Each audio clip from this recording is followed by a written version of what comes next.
মোতার প্রান্তে আমাদের মুসলিমদেরকে কোরআনকে পৃথিবী থেকে উৎখাত করার জন্য আপনার কিনা বেঈমানেরা এসে হাজির হয়ে গেছে। এবার চলো মুসলিম সৈন্য রেডি হও, অভিযান চলছে তবুকে। নাই কোনো অস্ত্র, নাই কোনো শস্ত্র, তোরা নিজে নিজের মাল জমা করো। যখনই নবীজির ঘোষণা হলো, নিজের নিজের মাল এনে সাহাবীরা মসজিদে নববীতে জমা করছেন। সেই সাথে মেয়েরা তাদের মাল দিতে রয়েছেন, নাকের কানের খুলে দিচ্ছেন। একদিকে সাহাবীরা নিজের ঘরে টুকরি করে খুরমা খেজুর যা কিছু রয়েছে রাসূলের কাছে হাজির করছেন। এই অবস্থা যখন চলছে, আব্দুল্লাহ জুলওয়াদাইন একটা সাহাবীর নাম। এই সাহাবীরা কেমন সাহাবী? এর আব্বা মারা গেছে, মা বিধবা, চাচার কাছে মানুষ হয়েছে, আর চাচার মালের ঢেরি লেগে আছে। চাচা শুধু ঈমান আনার কারণে, চাচা বেঈমান, ভাইটিরা ঈমান এনেছে, তাই বাড়ি থেকে তাকে নঙ্গা করে বের করে দেওয়া হয়েছে।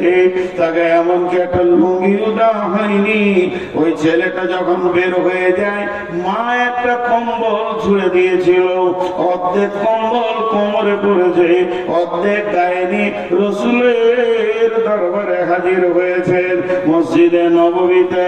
আসহাবে সুফফা, যে সাহাবীদের কোনো ঘর বাড়ি ছিল না, সংসার ছিল না, জমি জায়গা মাল ধন কিছুই নাই, মসজিদে একদিন নয়, দুদিন নয়, 7 দিন, 10 দিন, 20 দিন উপবাস করে থাকতো। সাদাকার খেজুর আসতো, হাদিয়া আসতো, তাই খেয়ে তারা জীবন যাপন করতো। আব্দুল্লাহ সম্ভ্রান্ত ঘরের ছেলে, মাল্লার ঘরের ছেলে, শুধু কালেমার কারণে আব্দুল্লাহকে নিয়ে আসহাবে সুফফাদের মধ্যে রয়েছে।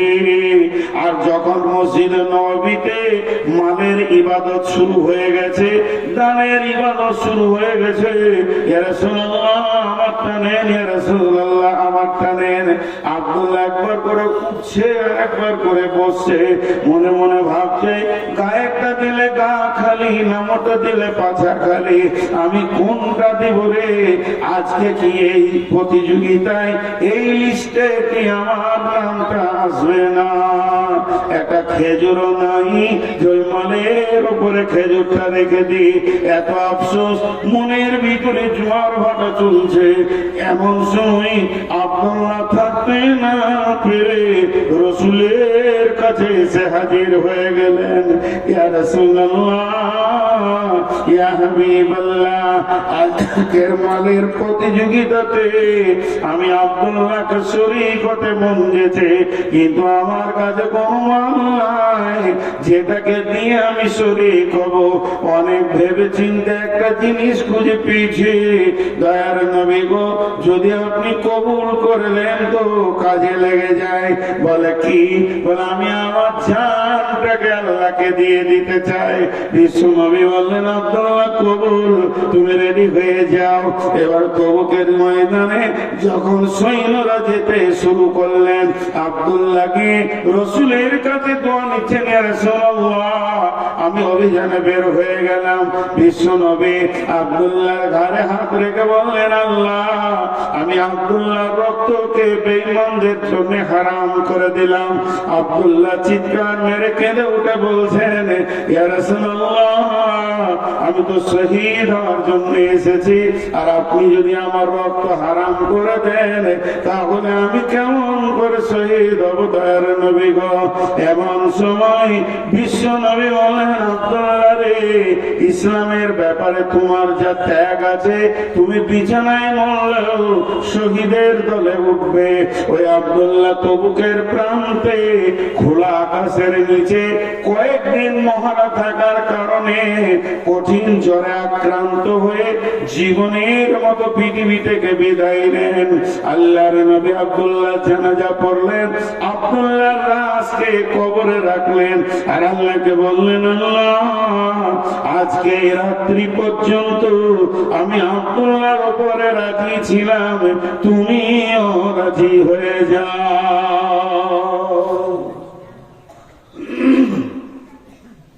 সবাই যে স্টেজ থেকে পাইলে না কথা হয়ে গেছে, আপনার কাছে থাকে খুলে দাও, খুলে দাও। বাংলাদেশে নিয়ে আসেন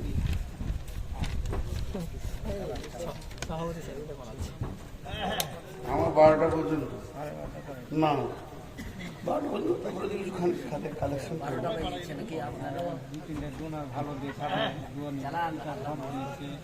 খুব শুনেছি, ওইগুলো শুনে মনটা ভরলো না। ওই ফাঁকা জায়গাতে আপনি আমি কি বসুন, যে আমি বাংলাদেশকে নিয়ে আসেন, আমি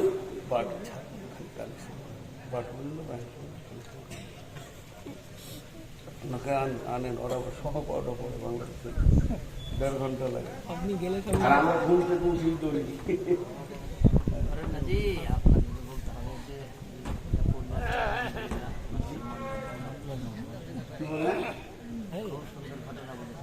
জি, তো না না, একটা অত দিল আমার ছোট লাগে, 12টা চালাতে এক, আমি বেশি দিতে চাই, ওরা কম দিতে। তো আমি যে কথাটা আমি আসলে আপনাদেরকে আমার মনের কথাটা বলছি না, দীর্ঘ 18-19 বছর জালসা করছি বলে চালাতে পারছি, কিন্তু মানুষ তো, আমি তো ফেরেশতা নয়, আমারও তো অসুখ বিসুখ আছে। গত 2 দিন আগে জ্বরে আক্রান্ত ছিলাম, তাছাড়া নূর মোহাম্মদের গলা বসে না, এত কষ্ট, এই জায়গায় ব্যথার ওষুধ খেয়েছি, তাও থামছে। তো প্রতিদিন আপনাদের একদিন, আমার প্রতিদিন, তো আমাকে কেউ ভালোবাসে না, এটা আমি জানি। কারণ আমাকে যদি কেউ ভালোবাসতো তো বলতো, হুজুর আপনার তো কোনো অসুখ, তা জানি 1 ঘন্টায় আজকে বলে, খুব কম লোক ভালোবাসে। তো না, এটা কথা নাই, এটার নাম ভালোবাসা। আল্লাহ ভালো তো বাসি সবাইকে, বলতে হয় না, কষ্ট দিতে হয় না মানুষের মনে। মানুষ যখন বলে যে আমার অসুস্থ, আচ্ছা ঠিক আছে, 1/2 ঘন্টা কম বলে। মাদানী ভাই তো বলে গেলেন আপনি 12টা পর্যন্ত চালান, তারপরও তো আমি খানিক চালাবো ইনশাল্লাহ। আপনি বাংলাদেশকে নিয়েছেন, তো কি বললাম যে আব্দুল্লাহ চিন্তা ভাবনাটা দেখেন, যে আমার জানটা লেগে যায়। তো আল্লাহ রসুল কি দোয়া দিলেন কবরে দেওয়ার পর, এই আল্লাহ, আমি আব্দুল্লাহর উপরে রাজি ছিলাম, তুমি রাজি হয়ে যাও। আচ্ছা, এখানে গাড়ির ড্রাইভার কে কে আছে? 4 চাকা হলে, 2 চাকাও হলে, কে কে মোটরসাইকেল চালাতে পারি? হ্যাঁ, মাশাআল্লাহ, আলহামদুলিল্লাহ। আপনারা বলেন, গাড়ি কোনোদিন আপনার কাছ থেকে গিয়ার চায় যে আমাকে এই গিয়ারটা দেন? কিন্তু দক্ষ ড্রাইভার গাড়ির গতি এবং রাস্তা দেখে বুঝে নেই এখন কোন গিয়ারটা চাইছে, গাড়িকে এখন কোন গিয়ারটা লাগবে। তো এইটা হলো সাহাবীদের চিন্তা চেতনা। ওরা চোখে দেখে বুঝতে পারতো যে আল্লাহ এখন আমার কাছ থেকে কি চাইছে, আমার জানটা চাইছে না আমার মালটা চাইছে, ওরা বুঝতে পারতো। আর আমাদেরকে জালসা করে করে গরম করতে হয়েছে কি হচ্ছে না, কিন্তু ওদের ওটা ছিল না, কারণ ওরা দিনের দক্ষ ড্রাইভার ছিল। তবে এখনকার ছেলেকে মাশাআল্লাহ বিয়ে দেওয়ার পর শ্বশুর বাড়ি কবে যেতে না, কেবল ও বললে ছেড়ে দাও, ওই দিলে ছেড়ে খেয়েছি আমি, একে ঝাল লেগেছে, এই পানি হয়েছে। ওই যে কি একটা গান আছে গো, ভুলে, যাই হোক, পরে হচ্ছে। তো সাহাবীরা বুঝতে পারতেন। একটা ঘটনাটা আপনারা বুঝে নেবেন, উহুদের যুদ্ধ। উহুদের যুদ্ধে রাসূলুল্লাহ সাল্লাল্লাহু আলাইহি ওয়াসাল্লাম লোহার বর্মা পরেছিলেন, শরীরটা ভারী ছিল। জি, এমন সময় আল্লাহ নবী মহড়া দিচ্ছেন, মাঝে দুটো কথা বলেন, বক্তব্য বন্ধ করে আপনারা দোয়া করবেন। রমজানে ইনশাআল্লাহ সাহারি মক্কায় গিয়ে খাবো, টিকিট হয়ে গেছে আমাদের। আমরা 9 তারিখ সকালে উঠে যাচ্ছি, 10 তারিখ আমাদের সাহারি হবে, 11 তারিখে রোজা হবে সৌদিতে। তো যদি কেউ উমরা করতে চান বা হজ, মক্কা মদিনার ইতিহাসে ওহুদের কথাটা বললে আমার চোখে পানি আসে। যতবার ওহুদের প্রান্তে গিয়েছি, মানে আমি যে সব জানতা তা লাই, আমাকে কানে ধরে পড়াবে 20 বছর এরকম আছে। তা একটা ছোট্ট ঘটনা আপনাদেরকে, এটা দামি কথা মাঝে বলে নিচ্ছি, ভুলে যাব। আমি যখন ওহুদের প্রান্তে যাচ্ছি আস্তে আস্তে, আমার সঙ্গে কাফেলাতে 63টা লোক আছে। তো যতই আরবি জুব্বা পরে থাকুক, চেহারাতে বাঙালিদেরকে বাঙালি মনে হবে, বিহারিদেরকে বিহারি মনে হয়। আবার শোনা লাগে কি লাগে না? লাগে। বিহারিরা যত দামি কাপড় পরুক না কেন, গলায় গামছাটা লিবি ওরা, এত মন্ত্রী হোক আর মিনিস্টার হোক। তো ঠিক ওই রকম আমি দূরে থেকে আমার এক বন্ধুকে বলছি যে ওহুদের কবরের পাশে মদিনা ইউনিভার্সিটি ছাত্রদেরকে ডিউটি দেওয়া হয় যে তুমি এখানে কথাগুলো বলবে। আমি অনেক দূর থেকে গেছি, আর আমার সাথীটাকে বলছি, দেখো ছেলেটাকে আমাকে বাঙালি বাঙালি মনে হচ্ছে, আবার বাংলাদেশিও মনে হচ্ছে। তোর কাছে গিয়ে প্রথমেই বাংলা বললাম যে আপনার বাড়ি কোথায়? বলছে আমার বাড়ি বাংলাদেশ, টাঙ্গাইল। মানে তাহলে ঠিকই ধরেছি, আপনাদের বাড়ি? মানে আমাদের বাড়ি হচ্ছে পশ্চিমবঙ্গ, ভারত। তো টাঙ্গাইল পড়াশোনা কোথায় করেছেন ভাই? বলছে পড়াশোনা করেছি যাত্রাবাড়ি মাদ্রাসায়, এখন মদিনাতে MA করছি। তো কি নিয়ে MA করছেন? বলছি হিস্টোরি নিয়ে MA করছেন। না আসল পেয়ে গেছি, যে লোক খুঁজছিলাম ওইটাই পেয়েছি। কারণ ইতিহাস যারা পড়াশোনা করছে তারা বেশি বলতে পারবে, আসমা ও রিজাল্টে যারা পড়বে তারা ফতোয়া বলতে পারবে, আর যারা তফসিলে পড়বে তাহলে কোন কোরআনের আয়াতটা কিভাবে নাজিল হয়েছে ওরা বলতে পারবে। তো হিস্টোরির মাল খুঁজছিলাম, এতদিন তো পেয়েছি। তো আমি তখন বললাম আমার মামার নাম করে, নিজের মামা, ওনাকে চেনেন? বলে হ্যাঁ, উনি আমার শিক্ষক বাংলাদেশে। অনেক পরিচয় হলো। যে তারপর আমি বললাম যে এই 60টা কাফেলায় আমার লোক আছে, এরা বাঙালি, এদেরকে ওহুদের যুদ্ধটা একটু বলে দেন। এমন করে বলছে আমির হামজার লাশটা কোথা ছিল, হানজালার লাশটা কোথা ছিল, কোন দিক থেকে ওয়াইসি আমির হামজার কলিজাটা বের করেছিল, হিন্দা কোন দিক থেকে এসেছিল, এবং কাফেররা কোন দিক থেকে এসেছিল, কোন জায়গায় গিরিপথে ছিল। সেই দিন আমার আবার ক্লাস হলো ওর কাছে। যেমন আজকে বললাম মাদানের কাছে আমার ক্লাস হলো, ওই আয়াত দুটো আমি অনেক তফসির করেছি, আজকে নতুন তফসির পেলাম। তো ওই রকম ধরনের গোটা জায়গাটা কয়েকবার জোয়াতে আমার চোখে জল জল করে ভাসছে। যখন আমি বলি দেখেছি অনেক হাজি অঝর নয়নে কাঁদে। আমির হামজার লাশ তো 50 বছর আগে বেরিয়ে গিয়েছিল, টকটক করে রক্ত পড়ছিল, তাকে স্থানান্তরিত করা হয়েছে। এখন সবগুলোকে এক জায়গায় করে দিয়ে দুটো কবরে, ঘন কবর বলা হয়, একটাতে 14টা আছে, একটাতে 56টা আছে, 70টা শহীদকে এক জায়গায় রেখে ঘেরে দিয়েছে। আপনার ওখানে বেদার শীত করছে, যে যা করছে, পুলিশ অনেক অনুসর আছে, সেটা আমি বলছি না। মধ্যখানে আমি শুধু এতটুকু এলান করলাম, যদি সেইভাবে হজ উমরা করবে তো যোগাযোগ করিয়ে। জীবনে 10,000 20,000 টাকা বেশি লাগুক, কিন্তু জাহেলের সঙ্গে যেন না। আপনার গ্রামের জুমার দিন একটা গরিব মৌলানা এসেছে, আর একটা বিরাট বড় কোম্পানি এসেছে, কাকে আপনি মিম্বারে তুলবেন আর কার পেছনে নামাজ পড়বেন? তো এখান থেকে বুঝে নিতে হবে হজ আর উমরা হলো ইবাদত। ইবাদত করতে গেলে আলেমের পেছনে করতে হবে, জাহেলের পেছনে যেন না। সমস্ত কিছু আপনার শেষ হয়ে যাবে, পয়সা টয়সা কিন্তু আসলে ঠিক হবে না। এটা একটা এলান করলাম। দ্বিতীয়, কোনো ভালো মেধা ছেলে যদি আমার মাদ্রাসায় পড়তে চান, আমি একটা মাদ্রাসার দায়িত্বে আছি, দায়িত্ব নিচ্ছি, এবং সেই মাদ্রাসায় যদি পড়তে চান, জামাতের কোনো ছেলে হলে দক্ষ শিক্ষক দিয়ে তাদেরকে পড়াশোনা করা হবে, এবং তাদেরকে সুন্দরভাবে দিনী শিক্ষার একটা ব্যবস্থা করা আছে। যোগাযোগ করবে আমার নাম্বারে, ওটা বলে দিলাম। এখন সেই ওহুদের কথাটাই বলছি। আবার ওহুদের প্রান্তে বিশ্বনবী মহড়া দিচ্ছেন, জিহাদে লড়াই করার থেকে সব থেকে দৃষ্টিকে বাদ পাখির মতো করে রাখাটাই হলো বড় কঠিন। কোন দিক থেকে কে আসছে, শত্রু দল কোন দিক থেকে আসছে, চারিদিক থেকে যেন মহড়া দিয়ে চলছেন। এমন সময় নবীজি চাইছেন একটা পাথরে উঠবো, যেই বারবার ওঠার জন্য চেষ্টা করছেন, কিন্তু স্বাভাবিকতায় পাথরটা উঁচু হয়ে গেছে, বিশ্ব নবী উঠতে পারছেন না। এমন সময় হযরতে তালহা, আমি বললাম প্রথমেই বলেছি সাহাবীরা জানতেন এখন কোন গিয়ারটা লাগবে, ফার্স্ট গিয়ার না সেকেন্ড গিয়ার। ইসলামকে তারা চালিয়েছে, ইসলাম নামে গাড়ির তারা ড্রাইভার ছিল, আর আমাদেরকে বলতে হবে তুমি অমুক গিয়ারটা দাও।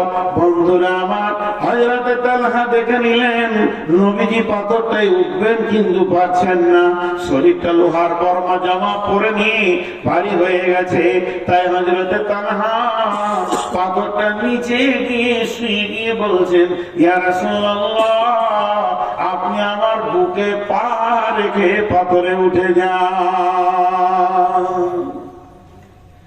কি প্রয়োজন এটা বুঝে নিয়েছে। পাথরের নিচে শুয়ে গিয়ে বলছে আমার বুকে পা রাখেন। বিশ্বনবী তালহার বুকে পা রাখলেন, আর কি বলেন, তালহা তুমি জান্নাতকে অজিত করে দিলে। জান্নাতের সংবাদ পেল, জান্নাতের সংবাদ পেল। এরপরে ওই তালহা আবার চারিদিকে তাকিয়ে আসেন। এমন সময় দেখছেন রোমান পাহাড়, ওই পাহাড়ের প্রান্তদেশ দিয়ে একদম শত্রু দল হই করে চলে আসছে, তাদের হাতে তীর রয়েছে। লক্ষ্য করে যে তারা বিশ্ব নবীকে তীরগুলো মারবে, তাদের অন্য কাউকে লক্ষ্য নয়। হযরতে তালহা বিশ্ব নবীকে পেছন দিকে নিয়ে পাহাড়ের গুহাতে ভরে দিলেন এবং বুক পেতে দাঁড়িয়ে গেলেন। একটা নয়, দুটা নয়, দুইটি বাজুতে 180 খানা তীর খেলেন, তবু রসুলকে একটা লাগতে দেয়নি। আর তালহা বলেছিলেন, ইয়া রাসূলুল্লাহ, আপনি খবরদার গর্ত থেকে বের হবেন না, আমি তালহা যতগুলি তীর আছে বুকে নিয়ে নিব। আছে দিনকে যারা বানিয়ে গেছে তাদের কাছে আমরা ঋণী। পারবেন এই তালহা যেদিন পৃথিবী থেকে চলে যান, বিশ্ব নবী জানাজা পড়েছেন। জানাজা পড়ার পর কবরে লাশ রাখা হলো। দোয়া লম্বা চওড়া করেন, ছোট্ট দোয়া। কি দোয়া? হে আল্লাহ, হে আল্লাহ, মাবুদ মওলা, কঠিন কিয়ামতের দিন ইসরাফিল যখন সুর ফুঁকবে, মানুষ যেদিন নাফসি নাফসি করবে, সেই রকম কঠিন দিনে আমার তালহা কবর থেকে যখন উঠবে, মাবুদ রে, তোমার কাছে আবদার, আমার তালহাকে দেখে তুমি মুচকে হাসবে, আর আমার তালহা তোমাকেও দেখে হাসবে। বন্ধু, কত মহব্বতে আপনি আগে আনতে গেছেন বাস স্ট্যান্ডে, জি সাগরদিঘি ট্রেন রেলওয়ে স্টেশনে, বন্ধু যখন নামছে গেট ধরে আর চোখে চোখ পড়েছে, দেখবেন দুজনেই হাসে। এই হাসিটা নিয়ামত, দুজন দুইজনকে দেখে একটা হাসে। তো আল্লাহ, তুমি সেই দিন তালহাকে দেখে হাসবে আর তালহা তোমাকে দেখে হাসবে। কত বড় কথা বললেন। এই দোয়াটা কখন পেয়েছিল? যখন 180টা তীর খেয়েছিল। আমি তো আপনাদেরকে গল্প শোনাতে বসাইনি আজকে গোপাল ভাঁড়ে। আল্লাহ বলছেন, ইন্নাল্লাহা আশতারা মিনাল মুমিনিনা, হে মুমিনের দল, আমি তোমাদের কাছ থেকে তোমাদের জান, আনফুসাহুম ওয়া আমওয়ালাহুম, এবং তোমাদের মালকে কিনে নিয়েছি, বিআন্না লাহুমুল জান্নাহ, জান্নাতের বিনিময়ে, জান্নাতের বিনিময়ে। জি ভাই, আল্লাহ তাবারাক ওয়া তাআলা আমাদের জান মালকে জান্নাতের বিনিময়ে কিনে নিয়েছেন। এটা আমরা বুঝি না। আল্লাহ বলছে, বলো তোমাদের মধ্যে 8টা গুণ আমি পাবো, التائبون العابدون الحامدون السائحون الراكعون الساجدون الآمرون بالمعروف والناهون عن المنكر والحافظون لحدود الله وبشر المؤمنين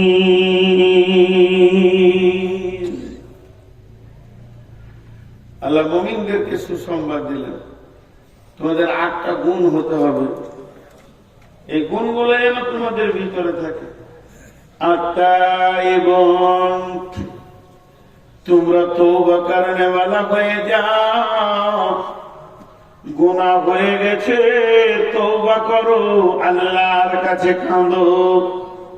তওবা এমন একটা জিনিস, আল্লাহ বলছেন ইয়া আইয়ুহাল্লাযীনা আমানু, হে ঈমানদারেরা, তুবু ইলাল্লাহি তাওবাতান নাসুহা, আসা রাব্বুকুম আইয়ুকাফিরা আনকুম সাইয়্যাতিকুম ওয়া ইউদখিলাকুম জান্নাতিন তাজরি মিন তাহতিহাল আনহার।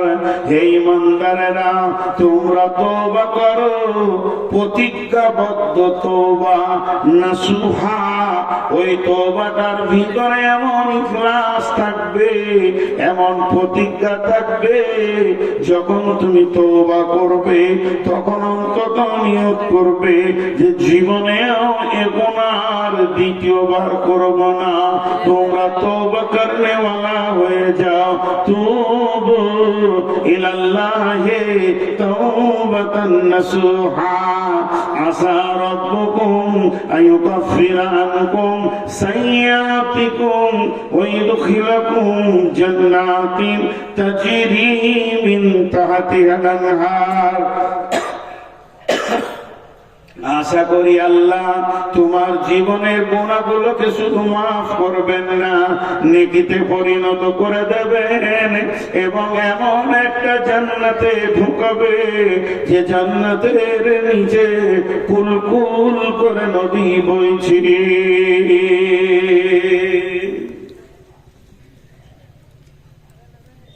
গুনার কারণে মানুষ জাহান্নাম যাবে, গুনাহ করেছে এর জন্য মানুষ জাহান্নামে যাবে না।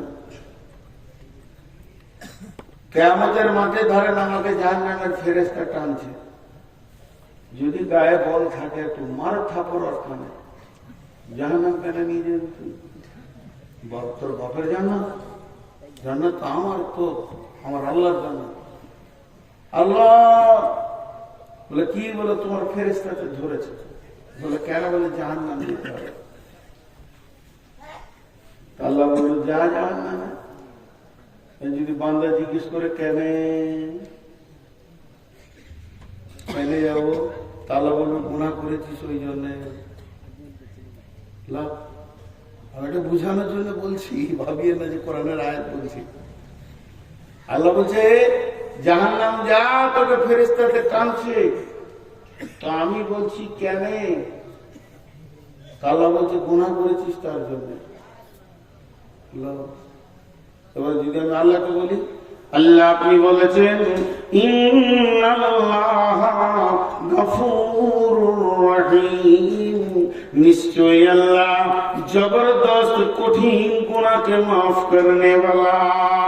আপনি কোরআনে বলেছেন মাফ করনে वाला, আর আল্লাহ রাসূল বলেছেন কুল্লু বনি আদমিন খাতা, প্রত্যেকটি বনি আদম ভুলের মধ্যে ডুবে আছে। আমাদেরকে যখন বানানো হয়, একটা ঘরকে সিমেন্ট দিয়ে ঢালাই করা হচ্ছে, তোর মধ্যে রড আছে, পাথর আছে, সিমেন্ট আছে, বালু আছে, সিমেন্টে কেমিক্যাল আছে। কেমিক্যাল না থাকলে এমন জমবে না। আপনি যখন মানুষকে বানান, মানুষের ভিতরে পাপ করার মতো গুণটা দিয়ে বানিয়েছেন। এটা মানুষ পাপ করবে, তওবা করবে, পাপ করবে, তওবা করবে। গুণটা যদি আপনি না দিতেন তো আমরা তো পাপ করতাম না। আল্লাহ তাবারাক ওয়া তাআলাকে তিনখানা জিনিস ভালো লাগে। এক নম্বর হচ্ছে আমার গোলাম আমাকে ছাড়া কাউকে ডাকবে না, অন্য কাউকে সাজদা করবে না, এটা আমাকে ভালো লাগে? আল্লাহ বলছেন আমাকে দ্বিতীয় নম্বর ভালো লাগে আমার গোলাম আমার বরত্ব কায়েম করবে, আমি তার কাছে আমার ছাড়া অন্য কেউ বড় নয়। 3 নম্বর আমাকে ভালো লাগে আমার গোলাম যখন গুনাহ করে 2টি চোখে পানি বের করে তখন আমাকে ওই সময়টা এত ভালো লাগে গুনাহগুলোকে আমি নেকিতে পরিণত করে দিই। শুধু তাই নয়, আমার রব কত বড় মেহেরবান, 70 বছরের কঠোর পাপীকেও তিনি মাফ করতে রাজি আছেন। তাহলে যাদের মাবুদ এত মেহেরবান তার গোলাম কেমন করে জাহান্নাম যাবে?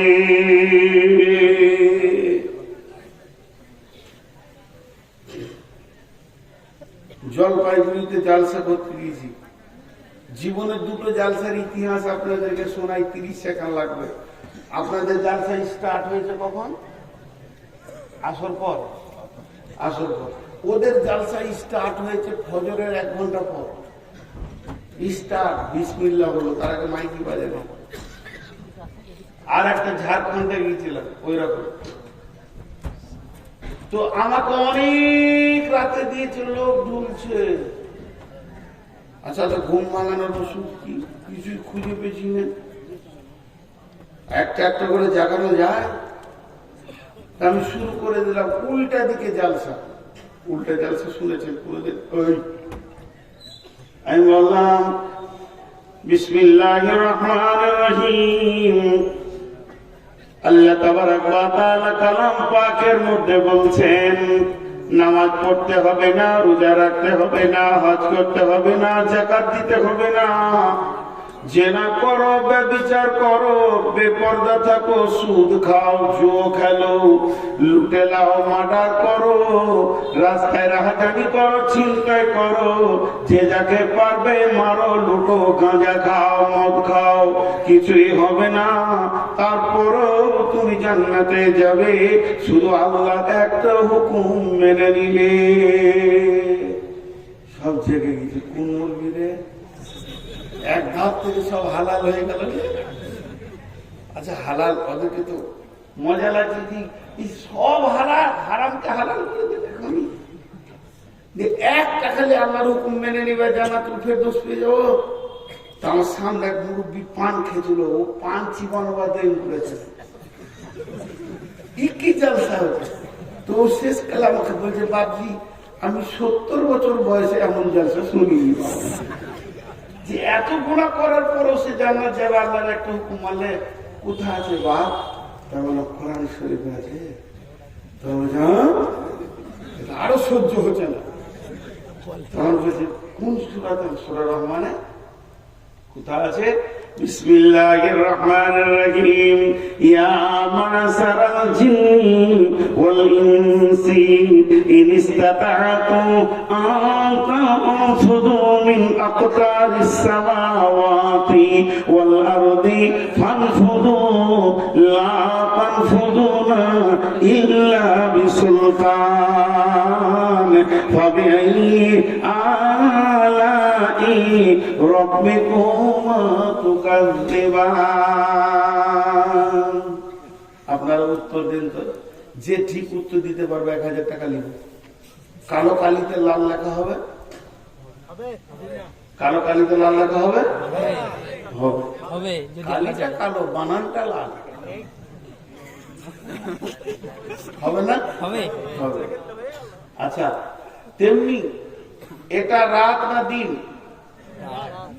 রাত শব্দ ব্যবহার না করে এটাকে রাত বলেন তো? দিন নয়। দিনকে না করবেন তো রাত হবে। তো ঠিক এই আয়াতটাকে তর্জমা করবেন একদিকে, অপোজিট ধরিয়ে দিবেন ওইটাই সেটা হবে। আল্লাহ বলছেন হে জিন ইনসানের দল, তোদেরকে যদি আমার আইন মানতে ভালো না লাগে, তার মানে যত হারাম আছে এগুলোকে যদি খেতে মন যায়, আমার আইন মানতে ভালো না লাগে, আমার যত নিয়ম বলেছি বলতে ভালো না লাগে, শুনতে ভালো না লাগে, এগুলোকে যদি তোদের চলতে ভালো না লাগে, তোদের যা মন যাবে তাই করগা, তাতে আমার কিছু যায় আসে না।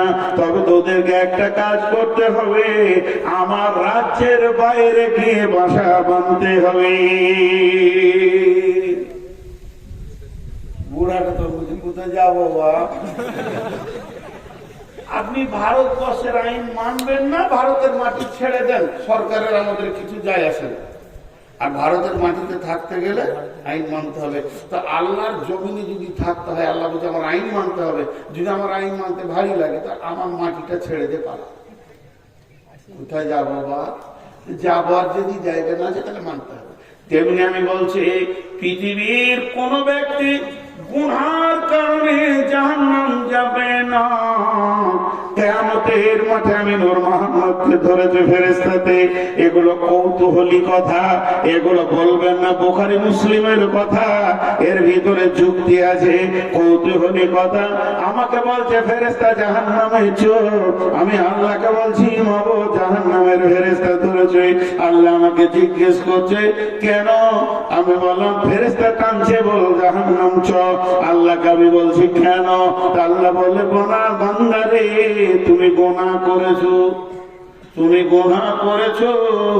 তখন আমি আল্লাহকে বলছি মাবুদ গুনাহ করা মানুষের ডিউটি, একে গুনার মতো করার পাশ তুমি বানিয়ে দিয়েছো।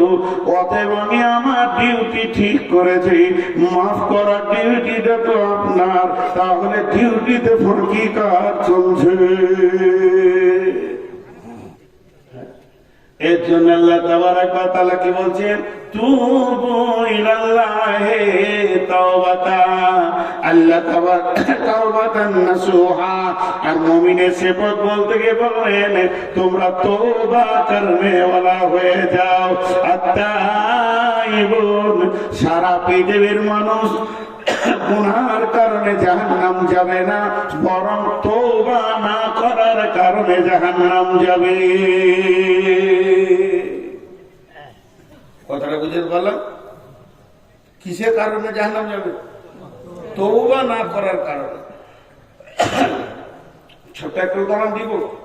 আপনাদের এখানে এসে ঝমঝম করে বৃষ্টি হচ্ছে, বর্ষার সিজনে মসজিদে উঠেছি, আর আপনাদের মাসের সেক্রেটারি দেখতে পেয়ে কি ব্যাপার নূর মোহাম্মদ ভাই, এখন তো কোনো জালসা নাই বর্ষা সিজনে, আর এসার পর উঠেছি বাড়ি, আমি না খেয়ে এসেছি, কোথা থেকে যে হুট করে এসে ঢুকলাম আল্লাহ। উনি তাড়াতাড়ি বাড়ি থেকে বিবিকে বলছে কিছু আছে? কিছু না, ভাত আছে আর খানিক আলু পরে আছে, বলে দুটো ডিমকে অমলেট করো, চলো। দিয়ে ছেলেকে পাঠালে, যারা বাবা মৌলানাকে দেখে নিয়ে খাবে, গেলাম না। দ্বিতীয় ছেলেকে পাঠালে, গেলাম না। তৃতীয়বার ছেলেকে পাঠালে, গেলাম না। চতুর্থবার ছেলে পাঠালে, গেলাম না। পঞ্চমবার ছেলেকে পাঠাইলে, ভাত তো বিরক্ত করিস না, খাবো না বলতে খালি বিরক্ত করে। শেষকালে নিজে থাকতে না পারে সেক্রেটারি এসে বলছে ভাই চলেন, ঘরে ডাল ভাত যাই আছে দুটি খেয়ে এলেন, কোথা থেকে এসে হাতটা ছেঁকড়ে দেবেন, আপনি জানতে বিরক্ত করি না। তো শুয়ে পড়লাম। সকালবেলায় ফজরের নামাজ পড়ে আমি মাইকে এলান করছি যে মথুরাপুরের লোক ভালো ভাই, মেহমানের ইজ্জত করে না। আমার দাবিটা সত্য না মিথ্যা? আল্লাহ বলছে গোলাম গুনাহ তুই করবি, মাপ আমাকে করতে হবে, এটা আমার জানা আছে, তোকে জানিয়ে দিতে হবে না। এর জন্য আমি মসজিদকে পাঠালাম, ফজরের সময় ডাক, ওদের গুনাহ আমি মাফ করব, তোকে আমি পেলাম না। জোহরে ডেকেছি পাইনি, আসরে ডেকেছি পাইনি, মাগরিবে ডেকেছি পাইনি, এশাতে ডেকেছি পাইনি। গুনাহ মাফ নিয়ে চলে যা। আমি আমার ডিউটি করেছি। 5 বার যখন মসজিদ দিয়ে পেলাম না, গভীর তাহাজ্জুদের টাইমে আমার রব আপনার আমার দরজার কাছে এসে বলছে গোলাম ও গুনাহ করেছিস, জাহান্নামের আগুন জ্বলে গেছে, একবার তুই রব্বানা বলে চোখের পানিতে কাঁদ, আমি রব মাফ করার জন্য রেডি হয়ে আছি। তারপর আমি রব্বানা বলে কাঁদলাম না, মাফ নিলাম না। অর্থাৎ মানুষ গুনাহ করার কারণে জাহান্নাম যাবে না, বরং মাফ না চাওয়ার কারণে জাহান্নাম যাবে। জি ভাই, বিদেশি বক্তা যে বয়সেরই হোক, কোন বক্তাকে বসিয়ে রেখে আমি বক্তব্য রাখি না। আজকে 2টা কথা বলে নিলাম, খালি দুটি লোক দেখতে চেয়েছি, 20,000 আর 50,000, 10,000 দাতা কে আছেন, মাত্র 3 মিনিট দেখবো, ছেড়ে দেব। আল্লাহর গোলাম কেউ আছেন? জি। আর একজন বলেছেন, ওনার জন্য আমি ইনশাআল্লাহ দোয়া করছি, আল্লাহ ওনার রোগকে ভালো করে দেন, বলেন আল্লাহুম্মা আমিন। পেটের কঠিন রোগে ভুগছেন, আল্লাহ তার শেফায়ে কামেলা দান করুন, আল্লাহুম্মা আমিন। শেফায়ে আজেলা দান করুন, আল্লাহুম্মা আমিন। আর পৃথিবীর বুকে আল্লাহ তাবারাক ওয়া তাআলা তাকে সুস্থ জীবন দান করুন, আল্লাহুম্মা আমিন। এবং দিনের উপরে চলার তৌফিক দান করুন, আল্লাহুম্মা আমিন।